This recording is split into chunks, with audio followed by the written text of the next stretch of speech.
masuk salah satu yang kuat untuk maju di muktamar nggak Pak? Sebagai ketua? Ada mekanismenya. Ya, kita berprinsip pada anggaran dasar dan anggaran rumah tangga. Jadi semua di dalam, jangankan organisasi partai politik, di dalam rumah tangga masih ada aturan mainnya. Kami semua ini orang yang terseleksi. Ya, para ketua wilayah, para sekretaris wilayah, ya, itu sudah mengalami perjuangan yang panjang. Tidak sedikit pengorbanan yang ditempuh oleh beliau-beliau itu, sehingga beliau itu sampai pada kancah perpolitikan saat ini. Tentu itu semua menjadi modal kita, dan kemudian kita nanti akan merumuskan sebuah langkah-langkah nanti dalam muktamar kali ini, yang di dalam pelaksanaan muktamar ini kita harus melahirkan sebuah perubahan. Yang dimaksud perubahan adalah perubahan perilaku, ya, sebagaimana juga tadi disampaikan oleh Al-Mukarram Kiai Haji Mustafa Akil, ya, termasuk perubahan wajah. Apakah wajah P3 saat ini itu sudah familiar, ya, dengan apa yang diinginkan oleh rakyat? Itulah yang sebagai wajah-wajah yang harus kita bangun, kita review kembali, ya.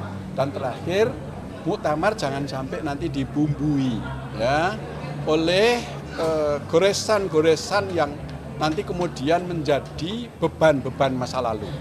Ya, kita tahu dalam perjalanan Partai Persatuan Bangunan telah mengalami konflik panjang dan lain sebagainya. Oleh karena itu semua kader kita akan bertekad pelaksanaan muktamar ini tidak akan diwarnai oleh, pertama, cacat organisasi, baik itu dari persoalan ADRT dan nanti juga pelaksanaannya. Nah, itu yang perlu kita persiapkan lebih awal. Memang di muktamar tadi Bapak sampaikan ada mungkin ya jangan sampai ada pihak yang mengadu domba. Nah, gelagat itu sudah terlihat atau ada pihak-pihak yang ingin cawe-cawe pihak luar, Pak? Setiap organisasi, karena sekali lagi saya sampaikan, organisasi ini kan organisasi tingkat nasional, ya. Ya tentu tidak terklaster sebagaimana organisasi-organisasi yang berbasis pada keluarga, ya, berbasis pada perusahaan memang, ya. Ini tentu ada saja, ya, yang kemudian pihak-pihak tertentu yang tidak menginginkan Partai Persatuan Bangunan itu eksis untuk bisa bangkit kembali. Itu sudah pasti, namanya juga politik, ya. Setiap politik itu pasti ada lawan politik juga. Itu sudah takdir dalam politik, kodrat dalam politik. Tidak ada politik yang mulus tanpa lawan. Ya, Pak Prabowo semalam dalam pidatonya, ya, di Gerindra saja itu ada kubu-kubu di dalam, apalagi di P3. Ya tentu ada kubu-kubu itu. Tapi bolehlah kubu-kubu itu adalah merupakan satu modal. Tapi kubu-kubu yang berprinsip, ya, pada istiqomah dalam perjuangan Partai Persatuan Bangunan. Itulah harapan yang hendak kita bangun. Gitu, terima kasih. Kemarin juga sempat ada momen kedua kader P3 itu bertemu dengan Pak Jokowi. Apakah Pak Amar melihatnya seperti apa? Ataukah ini sebuah manuver jelang muktamar?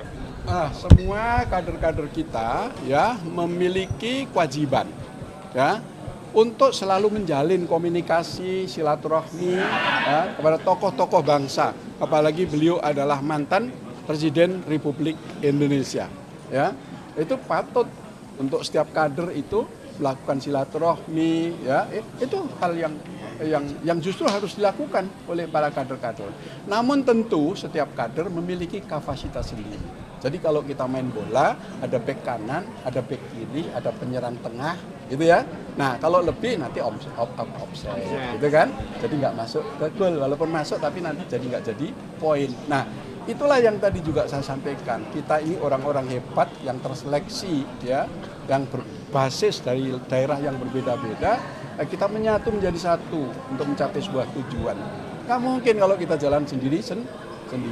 Main musik juga sama. Bagaimana kalau rekan-rekan media tahu, main musik itu, ya, bagaimana bisa digerakkan oleh pemandu, ya, orkestra, gitu ya. Segitu banyak para pemain, ya, sebegitu banyak alat-alat instrumen musik yang memiliki peran yang berbeda-beda. Tapi karena dia bunyi berdasarkan not yang diatur, yang dibutuhkan, maka menjadi sebuah persembahan permainan musik yang bisa kita nikmati oleh insan kita semua. Nah, P3 juga kita ingin membangun kolaborasi itu semua. Sebelum pernah Pak Romi minta Bapak untuk taubatan nasuha, maksudnya gimana? Ya, setiap hari insya Allah ya, ini saya sedang madep kiblat atau enggak ya, saya setiap hari itu selalu sholat tobat.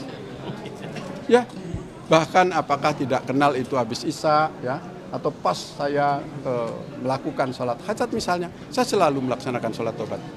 Jadi taubatan itu diajarkan oleh agama, setiap manusia bertobatlah, tidak terkecuali ya saya atau pengurus-pengurus harian yang lainnya. Ini kiai ya yang nanti layak menjalankan ya siapa sebenarnya yang punya hak untuk melakukan taubatan nasuha. Itu. Jadi semua insan muslim itu sebenarnya selalu menjalankan taubat karena setiap manusia setiap langkah ya setiap hari-hari itu pastilah kita akan memproduksi dosa. Mohon maaf ya, entah salah ucapan, salah tindakan, kita jalan menginjak semut ya pasti kita membawa dosa. Oleh karena itu Allah SWT memberikan ruang, bertobatlah kalian. Maka taubat itu bagi orang muslim itu ya setiap hari bertobat. Itu. Tapi taubat itu bisa dilakukan terhadap orang yang tidak menyalahkan kesalahan secara terus menerus. Kalau tobat kemudian salah lagi itu namanya tobat sambel. Udah kepedesan makan lagi. Gitu ya.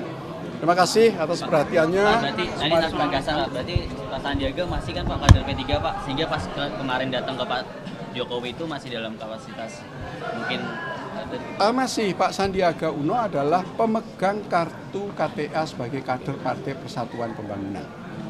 Masuk salah satu yang kuat untuk maju di muktamar nggak Pak? Ada mekanismenya. Ya, kita berprinsip pada anggaran dasar dan anggaran rumah tangga. Jadi semua di dalam jangankan organisasi partai politik. Di dalam rumah tangga masih ada aturan mainnya.